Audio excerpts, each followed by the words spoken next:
എത്ര ആള് ചോദിക്കണോ? ചോദിക്കണ്ട. ഉണ്ട്. ഓക്കെ, അപ്പൊ അത് കിട്ടി കഴിഞ്ഞിട്ട് ശരിക്കും കിട്ടുന്നതിന് മുമ്പ് ഞാൻ ഇത് കിട്ടിയിട്ട് ഇന്ന് ചെയ്യണം എന്നൊക്കെ തോന്നിയിട്ടുണ്ടായിരുന്നു സമയത്ത്? ഇല്ല, ആ സമയത്ത് അന്നൊക്കെ എനിക്ക് ഫസ്റ്റ് റവന്യൂ കിട്ടുന്ന സമയത്ത് എനിക്ക് ഒരുപാട് ആവശ്യങ്ങളുണ്ട്. വീട്ടു ചെലവ് കുറെ കിടപ്പുണ്ട്, പിന്നെ കടം, അങ്ങനെയൊക്കെ ഉണ്ടായിരുന്നു. പിന്നെ അത്താക്ക് ആ സമയത്ത് ചെലവ് നോക്കുന്ന ഉത്തരവാദിത്തമായിട്ടുള്ള ഒരു മകളാണ് എന്നാണ് പറഞ്ഞു തരുന്നത്. അങ്ങനെയാണോ? ഓഫ് കോഴ്സ്, അതിനൊരു ചോദ്യം. ചോദിക്കണോ? ഓ, എന്റെ വാപ്പാക്ക് അറ്റാക്ക് വന്നായിരുന്നു.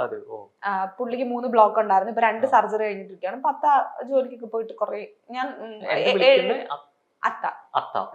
വാപ്പ 7 മാസമൊക്കെ അത്ത പോയിട്ട്. അത്താക്ക് മീൻസ് പിന്നെ അത്താക്ക് പോവാൻ പറ്റാത്ത അത്ര കിടപ്പായിട്ടുള്ള കണ്ടീഷൻ ഒന്നും അല്ല. പിന്നെ വിടാനാണെങ്കിൽ നമുക്ക് ആവശ്യം അൽഹംദുലില്ലാഹ് ഉണ്ടല്ലോ.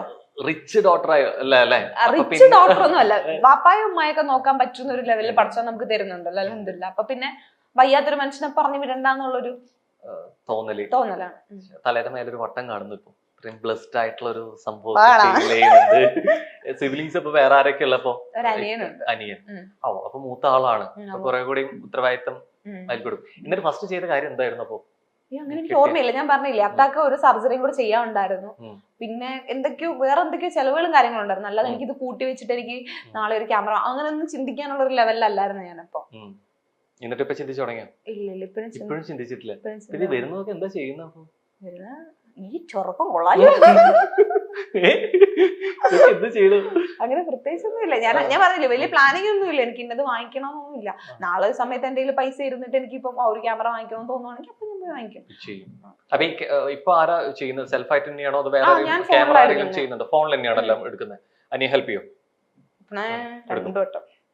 ഈ ഇത് വന്നു കഴിഞ്ഞ ശേഷം ഇപ്പൊ കുറെ പ്രൊഡക്ട്സ്, കുറെ ബ്രാൻഡ്സ് ഒക്കെ കൊളാബായിട്ട് ചെയ്യാൻ വേണ്ടിട്ട് കോണ്ടാക്ട് ചെയ്യുന്നുണ്ടാവല്ലോ. അപ്പൊ എങ്ങനെയാ ശരിക്കും ഇത് ഡീൽ ചെയ്ത് തുടങ്ങുന്ന? എല്ലാം കൊളാബ് ചെയ്തു തുടങ്ങിയിട്ടുണ്ട്. എന്താ ശരിക്കും ഇതിലത്തെ ഒരു ബെനിഫിറ്റ്സ് എന്താ? ശരിക്കും എമൗണ്ട് എന്നുള്ള രീതിയിലേക്കല്ല ഉദ്ദേശിച്ച്, നമുക്ക് ഈ ഒരു ബ്ലോഗർ എന്നുള്ള ബ്യൂട്ടി ബ്ലോഗർ എന്നുള്ള രീതിയിലേക്ക് എന്താ ഹെൽപ്പ് ചെയ്യുന്നത്? ശരിക്കും നമുക്ക് ഒരുപാട് പ്രോഡക്ട്സ് നമുക്ക് ഫ്രീ ആയിട്ട് കിട്ടും. നമ്മൾ പൈസ കൊടുത്ത് വാങ്ങിക്കുന്ന സാധനങ്ങളൊക്കെ നമുക്ക് അല്ലാതെ കിട്ടും. നമുക്കപ്പോ ട്രൈ ചെയ്ത് നോക്കാം. അതിന്റെ റിവ്യൂസ് കാര്യങ്ങളൊക്കെ നമുക്ക് അൺബോക്സിംഗ് നമുക്ക് പേഴ്സണലി യൂസ് ചെയ്യാം. നമുക്ക് ഒരിക്കലും ഇപ്പം എല്ലാ ബ്രാൻഡിന്റെ എല്ലാ പ്രൊഡക്റ്റും ഒന്നും നമുക്ക് അഫോർഡ് ചെയ്യാൻ പറ്റത്തില്ല. മനസ്സിലായോ? അപ്പൊ കുറച്ച് പ്രൊഡക്റ്റ് ഒക്കെ നമുക്ക് എന്ത് ചെയ്യാം, പൈസ കൊടുക്കാണ്ട് തന്നെ നമുക്ക് കിട്ടും. അപ്പൊ നമുക്ക് വാങ്ങിച്ച് യൂസ് ചെയ്ത് നോക്കാം ഏതാ നല്ലത് എന്നുള്ള രീതിയിൽ നോക്കാം. നമുക്ക് അവർക്ക് പറഞ്ഞു കൊടുക്കാം. അവർക്ക് പറഞ്ഞു കൊടുക്കുമ്പോൾ തന്നെ നമുക്ക് ഒരു സന്തോഷമാണ്. നമുക്കറിയാവുന്ന കാര്യങ്ങളാണല്ലോ.